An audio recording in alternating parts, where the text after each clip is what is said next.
Now on this channel, I try to talk about some of the most important things happening in the world of entertainment. And today we've got some important but devastating news. Those scumbags at Disney took away something very near and dear to our hearts. They took away the one thing keeping me alive on this planet. They took away Rogue's ass from X-Men, the animated series. You're telling me I have to suffer through watching Megan Thee Stallion twerk with She-Hulk, and I can't even get Rogue's ass in an animated series? I don't know how I'm gonna keep going. Alright, tell me if you heard this before. Disney gets a hold of some rights of a beloved project made in the past, and looks to remake it. Or should I say at this point, kill it. It's all getting too predictable at this point, and it looks like X-Men the animated series is next on that kill list. They released a trailer for this brand new reboot called X-Men 97, and honestly, it doesn't look all too bad. But there are some things I do want to look at about this show that really make you question. Question things like, is Wolverine gay? Or is Cyclops actually a lesbian? Will there be a girl boss moment with a pregnant Jean Grey? I can almost guarantee there will be. Of course, with this reboot coming up, a lot of people are asking, will it compare to the original series? And no, because the original is a masterpiece. Obviously, with the trailer releasing, we can see that the animation is completely different. But what else is going to change? How Marvel Studios' 97 reboot differs from the original show. Now, I don't think you should touch the original at all. If it was up to me, I would just move on from that, let that show be a masterpiece, and do something else. But if you are going to remake it or give it a sequel, then you shouldn't change much. You see, it's a risky thing taking a franchise and remaking it or rebooting it. Franchises already have a built fan base, so if you take what they love and completely trash it, then you'll lose that fan base forever, and probably won't get them back at all. And I've got to say, in all honesty,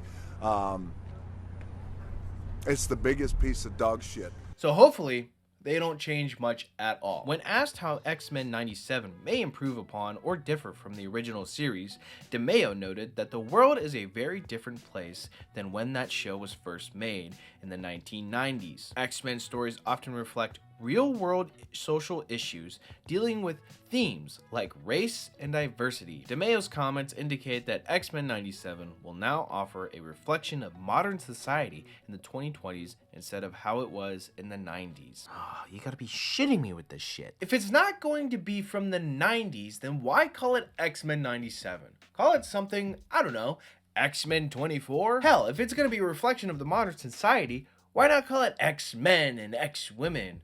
Or X-LGBTQ person people team squad. And the thing that sucks the most is it's probably not even going to be written well, because they don't care about that shit. All they care about is viewers and getting the message in there. They're even changing one of the characters' sexuality, because why not? X-Men 97 will be rated TV-14 on Disney+. One key member of the team will be portrayed as non-binary. Non-binary in the 90s?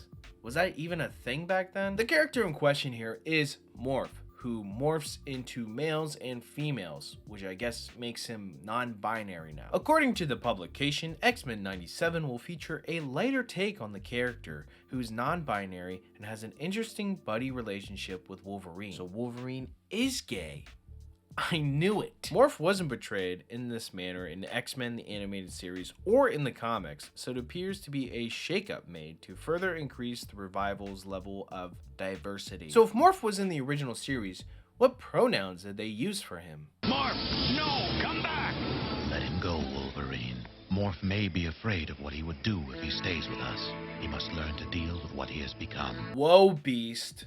Sounds like you're a bit transphobic there, using he, him pronouns.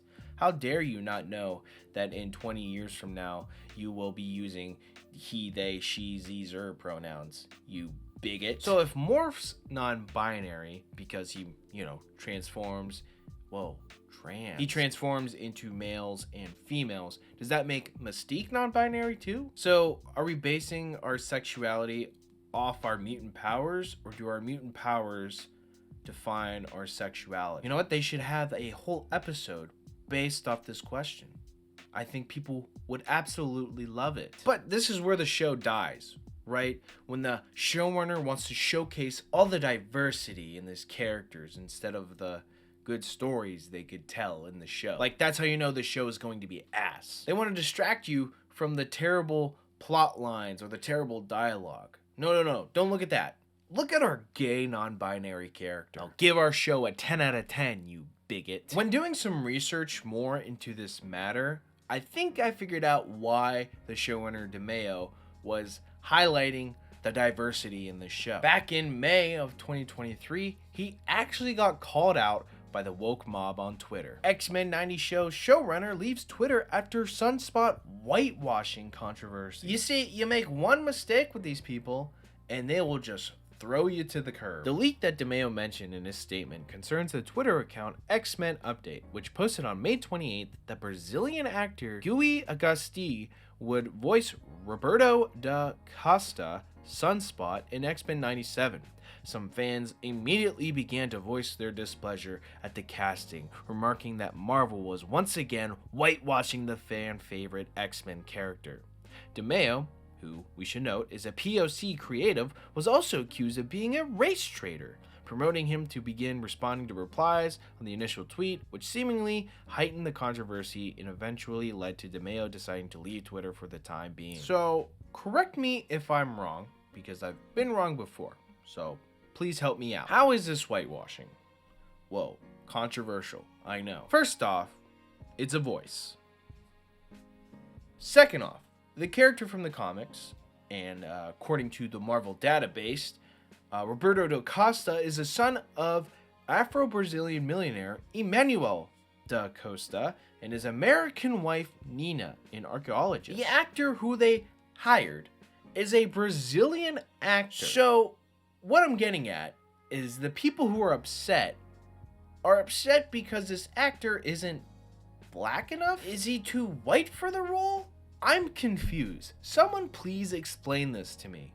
Why don't you explain this to me like I'm 5? Well, at least we can all agree that this show is going to be something else when it releases. And I'm curious to see how it's going to go. They're going to use all the nostalgia from the 90s show to lure these people in and then give them a very average show, but hit them over the head with, you guessed it, wokeness, diversity, inclusion, gay men. I hope I am wrong about this show.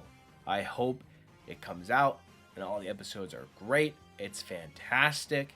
I really do hope that. But something inside me, a gut feeling, says this show is going to crash and crumble just like all those other Disney franchises they bought, revived, and destroyed. But of course, I want to hear from you guys. What do you guys think of X-Men 97 coming back? Let me know what you think down in the comments below. Also be sure to like and subscribe to the channel if you want to see more content just like this. Thank you so much for watching. We'll see you in the next one.